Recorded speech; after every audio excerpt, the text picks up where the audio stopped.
welcome to Inside of New England's Therapeutic Talk. Please like, subscribe, and comment below. Today I have a very special guest. His name is Antoine Patton. He is an author and a poet, and he is going to be talking about a book that he has published. It is called Life, Love, and Death, and he's going to read some of his poetry and talk about his poetry and some of the work that he's done with his life, and I'm really happy to have him. He is a very kind, wonderful gentleman. So I hope that everybody enjoys. So my name is Antoine Patton. I'm the author of Life, Love, and Death. This is really essentially a poetry book that I've written. I've had it for about a year. It probably took me about 3 months. There was just a 3-month period. All I did was write poetry. And the first poem in my book is entitled "My Father, My Hero, My Friend," because my dad was my hero and he's no longer with me. So I wrote that just as a reminder of what he meant to me, and just to put something on paper to get that emotional part off my chest. So here goes. My father, my hero, my friend. This man was more than my earthly father. He was also my hero and friend. He shared with me the meaning of life and a vision I won't let in. His voice now travels like howling winds, faint echoes concealed by night, consumed by pain and years of sadness, battles both wrong and right. Smothered by darkness like falling leaves, chasing shadows to ease the mind, remembering the tales that filled with laughter, same stories that just rewind. In time, the sorrow will slowly fade, my tears will be held at bay. There's always a place within my heart and memories to mark its day. Before I close my eyes to rest, just before day's end, I'll honor the life of this loving man, my father, my hero, my friend. Mm-hmm. It's beautiful. Yeah, I wrote that like over 20 years ago, and Wow. I put it in a frame, and 9 moves later, I found it and decided to kind of make it public and share on a stand, and it's set on top of my desk. So in between moves for work, I moved from state to state, and as I unpacked, I never really unpacked. So at one point, it was just tucked away in all of it was just tucked away in the storage area with everything that I've written, and just, I won't say forgot about it, but I just didn't. I just wasn't inspired to write other than doodling. And finally I came across that, and then I guess there was just a period where I started writing again. But only thing that changed was with the era of smartphones. I started writing in my smartphone. Okay. Yeah. And then, so everything was saving on my phone, and I was sharing with a good friend of mine, and he was going through something, so he told me his story, and then I just kept writing, and so I get up first thing in the morning and write. And before you know it, I looked at my phone, I had all these different titles that I had saved, and he said, "Well, why don't you do something with it?" And then that's when I decided to put it on paper and just kind of share with the public. How many poems are in your book? I believe, well, it's 100 and I think it's about 139, 140 pages.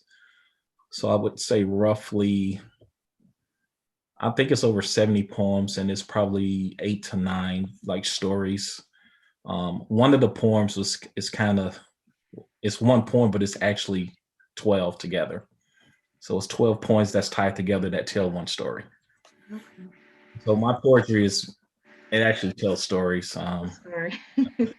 Yeah. That's the only way I know how to write right now. I wrote a few things, but so at one point I just started writing a story, and then I couldn't figure out the ending. So then I just kept writing parts, and then I said, well, I think 5 is good. Well, by the time I got to 5, I still didn't have the ending. So I just kept going, and it finished with 12. And they're about things that have happened to you? The only personal one is really the one about my father. The other ones I guess just more from experience being an African American male in this country.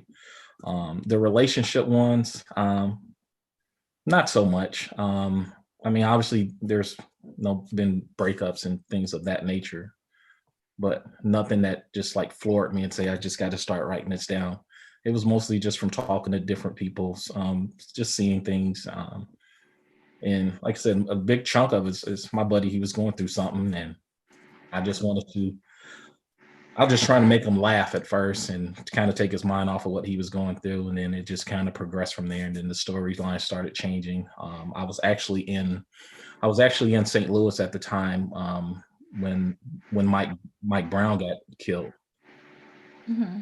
That and being in that environment, the impact that it had on the community, the impact that it had at work, and then I just started writing more stuff down, just really from that experience and just the experience of others. That's some of the pain that they were going through. And it was a very trying time. And then almost a year later, we're still going through some of the same things in other parts of the country, and that were being captured on video, which is something we've seen before, but it just seemed more of it, and just shows how that kind of pain and emotions just resonated throughout the community. I just start writing about some of those things as well. Okay. Oh, so you wrote about a lot of the different things that have taken place. Yeah. Nice. Oh, it's exciting to hear, because something I want to mention, like, you're the second male that has come on my channel. Oh, And you're the first African American male. So so I'm really happy. so that makes me a pioneer. Yes, that you're writing about it, about the things that are happening. And yeah, I don't know. I got one. It's not in my book, and I just wrote it, and it's kind of about it's just growing up Black and some of the different adjustments we make there's a lot of different things that we normalize in order to, I would say, to keep our sanity, to keep from being angry all of the time. Some of the adjustments we have to make just to coexist and pursue some of the dreams that should be entitled to everyone. We just have to take different paths sometimes. Mhm. So this one's still on my phone. Oh. So this one is called Heavy Heart. Mhm. Oh. In time, the burdens that weigh so heavily upon my heart will subside, as the anger that resonates within me slowly fades from view, just in time to overshadow my sorrows, an awakening that's long overdue. We risk our lives for the illusions of freedom, fully aware freedom comes with a price. We sacrifice the presence to reap its rewards, contradicting our own advice. The promises of today has run its course, like yesterday as a thing of the past. For so many years I withheld my tongue, not knowing if this day's my last. It's no longer an option to ignore what's right, remain silent and suffer in silence. A lifetime of disasters is what I encountered, and my people, more pain and violence. I swallow my pride as I bottled my emotions while struggling to conceal how I feel. I battled with the darkness that consumed my heart and realities that was just too real. I tailored my speech, the tone of my voice, by disguising the way that I talked. I lowered my head as I moved to the side, even changing the way that I walked. I altered my attire so I wasn't a threat, asked permission before I would speak. Despite the obstructions placed in my path, I grew stronger as opposed to weak. I conformed to the rules taught in your schools while my history was simply erased. I decided to speak, hoping others would listen, protect memories they tried to replace. As I look into the mirror, I see triumph and struggle. Even today, I'm still not free. Despite my best efforts to prove my worth, still color is all you see. That's good. It's powerful. Thank you. Yeah, that's a good one for kids to hear. Especially, Yeah, again. I'm not sure what triggered it. I think part of it had to do with when it kind of exploded after George Floyd was killed, and with some of the social activity, it became more apparent where people outside of our community started to take notice, but and also start to act and talk about it.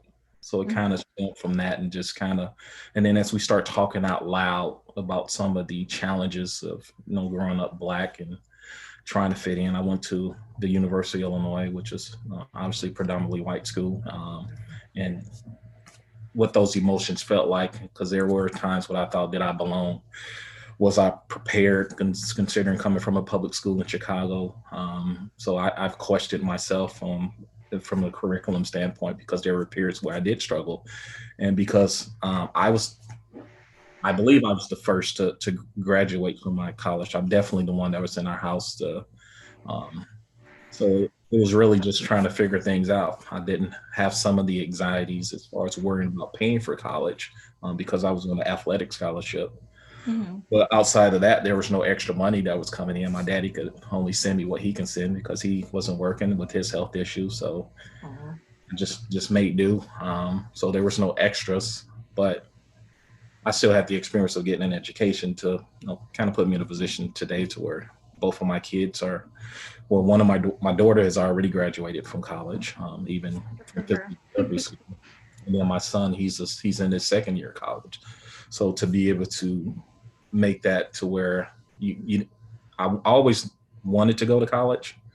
How I was going to go about getting to college, I wasn't 100% sure. I think I was very naive as far as that whole process and how expensive college was, because I don't even think I looked at a statement until like maybe my sophomore year. Then I realized how much college costs. Yeah. It's like, holy crap. So, but it's a good feeling that my kids were able to take part and they didn't have to worry about how they was going to pay for school. So didn't have to depend on sports, even though they both played sports. They didn't have to depend on sports to where it's sports or nothing. So I was fortunate to be able to help that part of their growth and put them out there so they can pursue their dreams. Yeah, it's it's getting even more and more expensive. Yeah. Well, I was very naive how much college costs until I was talking to a friend who was paying her way through school, and I was like, man, it costs that much to go here. It's like, wow. Yeah. Because I think at the time this was early 90s. It was probably maybe 30,000+ a year to go to the University of Illinois, if not 40. So, I mean, you come out of college, you owe a house. Right. Yeah. Yeah. I still do. It is what it is. What was eye-opening for me, I think it was. You're never going to pay it off anyway. That's how I looked at it. It's like, hey, what's money? Well, I think it hit me because of my background. There were certain grants that I qualified for, but I wasn't eligible to redeem them because they went directly to the school. So I was like, well, yeah. because I was on scholarship, so I couldn't get both. The only thing I was eligible for was a Pell Grant. Yeah. And I was like, so I think one of them was called the MAP program. I was like, well, I don't want it then. Let's let another student get it. So I didn't realize I couldn't deny it. But that was kind of when I first kind of paid attention to, like, wow, this is an expensive. A lot of money. Yeah. Yeah. But I feel privileged that I was able to get an education as well as play the sport that I enjoyed playing growing up, and play it competitively. So that was fun. Yeah. What sport that you do? I play football. Okay. And I guess I was just this naive kid, because for some reason I thought I was a good enough street legend to where I was just going to go to college and I'll just walk on the team and I'll play and I'll be a superstar. Yeah, I saw what walk-ons do. I don't know if I would have made it. I went out on a whim and played my junior year of high school and just got lucky, and guy in front of me got hurt, so I got the start, and then the next year changed positions, and made enough place where I got noticed, but otherwise I don't know what the path was. I don't. I threw out that military idea as an option, but that was like last resort option. I wouldn't. Yeah. I don't know if I have that kind of courage unless I absolutely have to, and just not voluntarily taking an order and saying go first. I don't think that's me. It's not for everybody. Yeah. That's why I couldn't do law enforcement. Mm-hmm. What do you do for work now? I work for FedEx as Okay. a senior manager. So you're writing and working for FedEx. Yeah.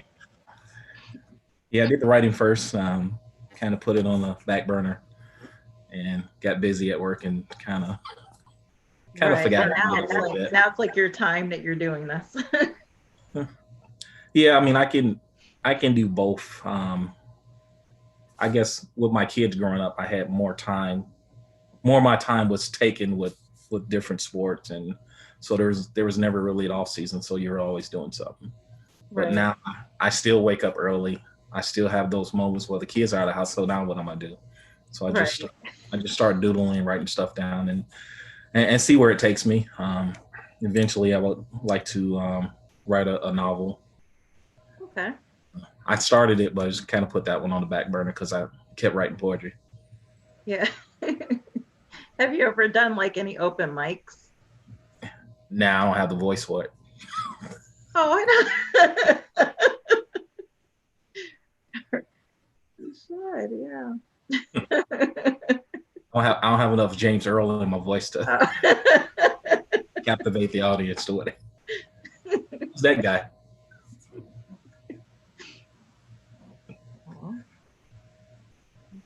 You're the second person that asked me that, though. Oh, really?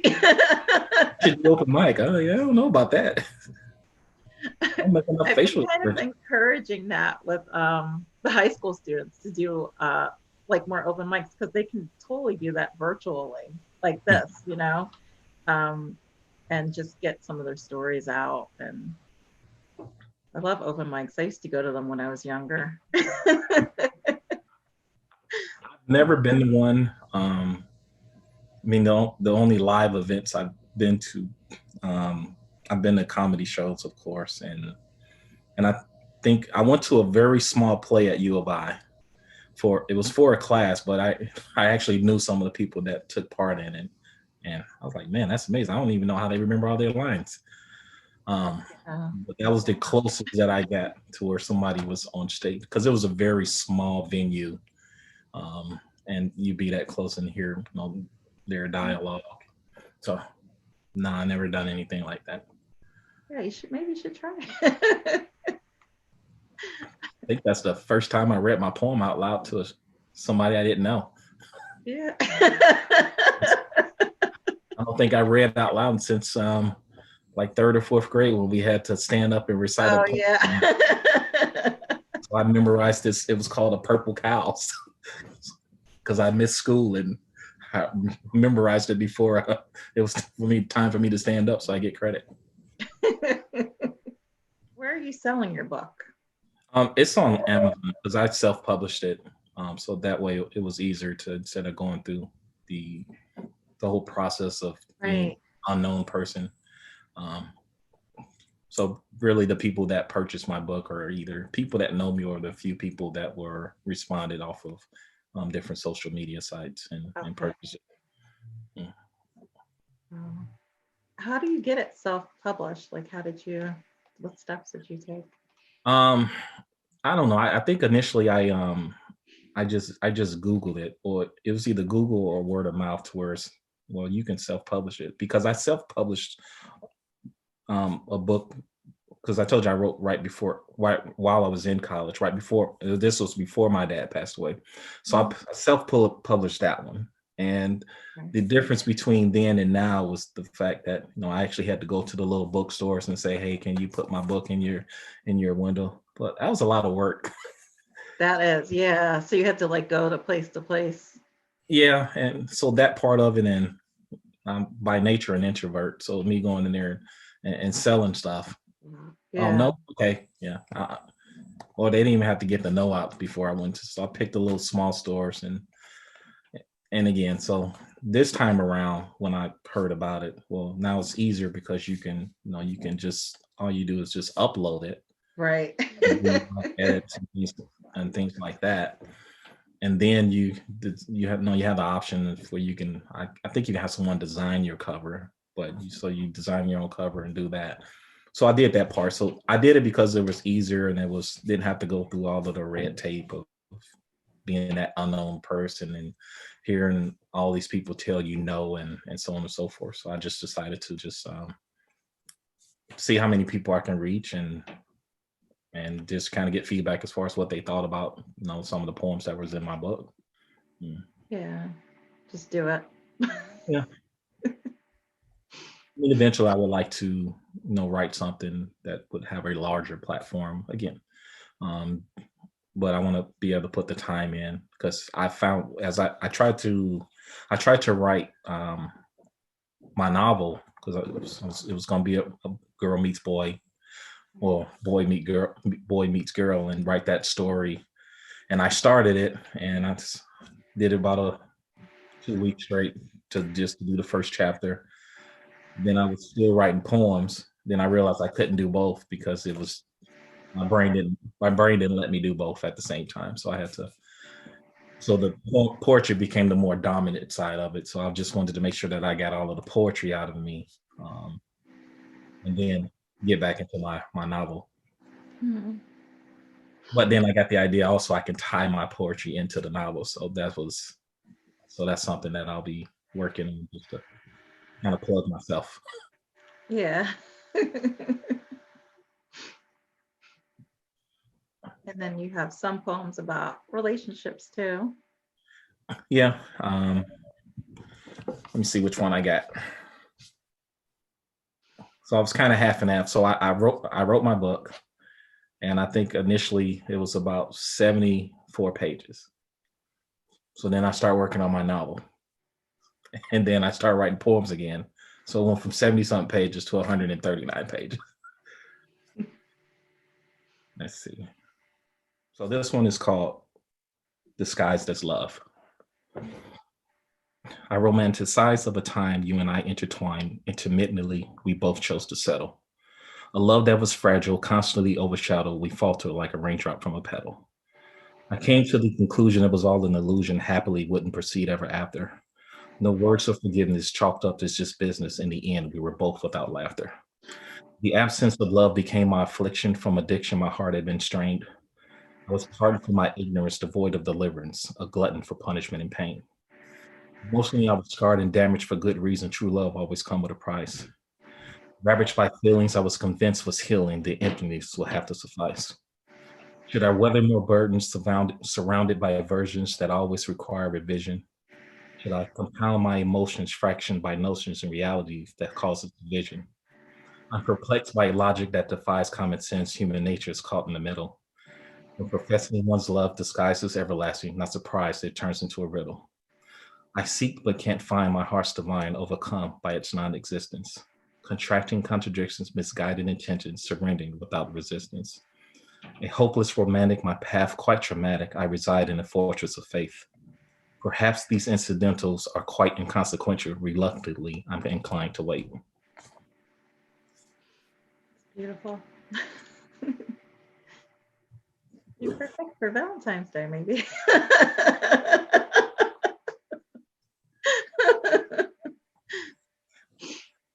Yeah, my so as I was, a lot of my poems had started to have the same flow.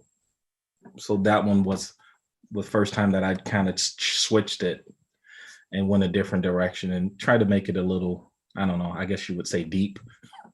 Put a little bit more, make them think a little bit more. But Yeah. that was just me trying to switch up my style a little bit. Just Mhm. I didn't just want them to just go through the same routine, and so Yeah. so I go both sides. There's a couple of funny ones that I've written, especially being from Chicago. So I got one of those in there. The first poem I wrote was probably in elementary school. Okay. and it was I remember the title. I don't remember the poem. It was called "The Gift of Love," and I Okay. think it was like one of the first times that I typed my poem, and I had it for a long time. It's tucked away somewhere, so either I still have it and I just can't find it. Great. So I was writing then. I used to. I think during the early years, it was more. I would tell stories. Stuff just pop in my head, and I just tell the stories. And it's probably just something that was just part of my personality. Just I was naturally quiet, but that was kind of my workaround to kind of open up and entertain people, Hmm. at least family. Well, I would say family, because most of the people who bought my book didn't know I could write poetry. So they were surprised when I was reaching out to them, say, "Hey, can you buy this?" Yeah. So I think through high school, I think it was more again the verbal side, just telling stories, and it wasn't something that I shared with a large audience. And then it picked up again in college, especially really towards the end of college once my football dreams got crushed. Then I started writing again. And I would send different things to my dad, let him read it, and he'd respond back. And so it started early. I've always, I think I had an English teacher my freshman year of high school, and she complimented me on how I wrote, especially for a boy.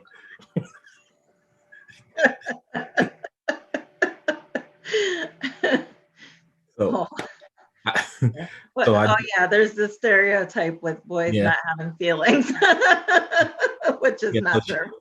So she complimented me on my writing style and um, and at the time I didn't really do anything with it to where I knew I majored in advertising, so I wanted the creative side. Because at first I wanted to be an accountant, wanted to be a math teacher, and then I said, you know what, I'm gonna write copy for commercials and stuff like that. So I majored in advertising and got out. I didn't never worked in advertising, Oh. so that creative side kind of it was there. It just wasn't nothing that was put down on paper. I still got an old manual that was tucked away from the stuff I wrote, and sometimes I'm scared to read some of it to just kind of figure out where my state of mind was at the time that I wrote it. Uh, so it's kind of like writing poems and storytelling are all like therapeutic things too. Right. It sounds like you tapped into it as a therapeutic thing at some points Yeah, it was. in life too. Yeah, when I went through that phase in college, it was to more so the vent, um, just to really trying to deal with disappointment on that scale. Hadn't really been that hurt since my mom passed. Um, so now I was more getting close to an adult. I was more becoming an adult, just getting ready to leave school and really not knowing what was next, other than you need to work, but where was that? Yeah. Where was that going to take me? So the writing part was just, I guess, to keep from feeling sorry for myself and being mad. And I was lucky to have people around me that were willing to let me share, give me feedback. So that was very helpful. Mhm. And I didn't realize how much one of my aunts enjoyed my writing until really within the last couple of years. I just thought I write stuff and then that was it. So apparently other people were noticing that I could write. I didn't notice it. And so now anytime I finish something, I'll send it to her so that she can read it and she'll give me a thumbs up. Usually it's a thumbs up. It's only a couple of people who say, well, you should have did this one, didn't do this or that do that. But, Oh, so it's important. yeah.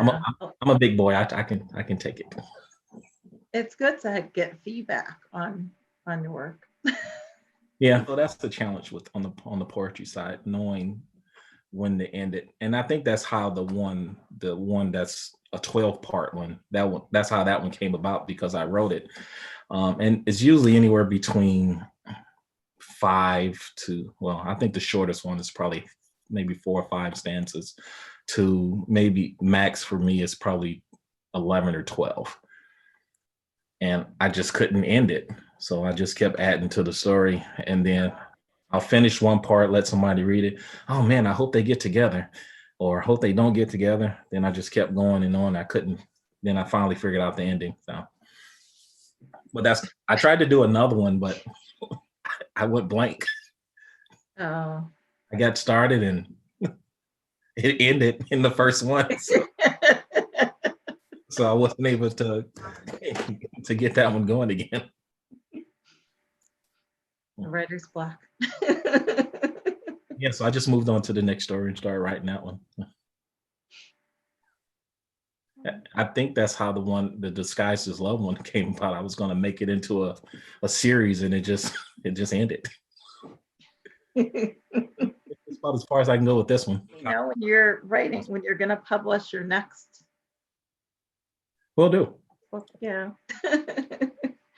Or if you ever want to, I really like the one on the current events that's happening too. It's powerful. Yeah, I mean, I have quite a Yes, few that. you have some like that. I think those are good. They're very, what's happening right now, and people just opening up and actually sharing these things. I mean, it's nothing new, but for some people who were living in a dream world, I guess it's new. And those are some of the. But most of us know that this is nothing new. And that's what kind of makes it sad, because It's like good to talk about it, and good that people are feeling, brave enough to actually say exactly what they're feeling. Well, I think I really how much I normalize this whole experience from just even being a child growing up, and oh well, that's just the way it is. You're told, you're Right. told to suck it up. You don't use it as an excuse, and try to work hard and to find your path. But then you start hearing the same stories from different people in different parts of the country, to where you like, this is a lot bigger than just being in our community, and then what you're seeing on TV. So it is a problem, and Right.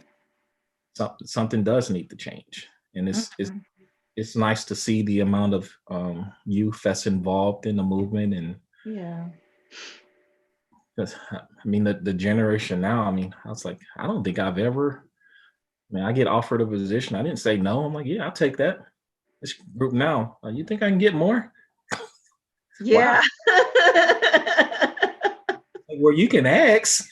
It's no guarantee you'll get it, but at least you got the courage to ask for it. Like, my first job, I was happy to start working. Yeah, Oh, it's just, like they know they deserve more. And man, this group was a lot smarter than I was growing up. yeah. So that's good to see, just to really to see the progress and the activity of so many young people and so many different races. That again, I mean, it's not just one group that's a part of the movement, and it's important to you Right. get differences and different people to help support something that's wrong, that needs to be corrected. Mm-hmm. So that's pretty awesome. It is. Oh, I'm so glad I got to meet you finally. I appreciate the time. Like, Hey, you got me to read out loud. huh? You got me to read out loud. I don't. Yay.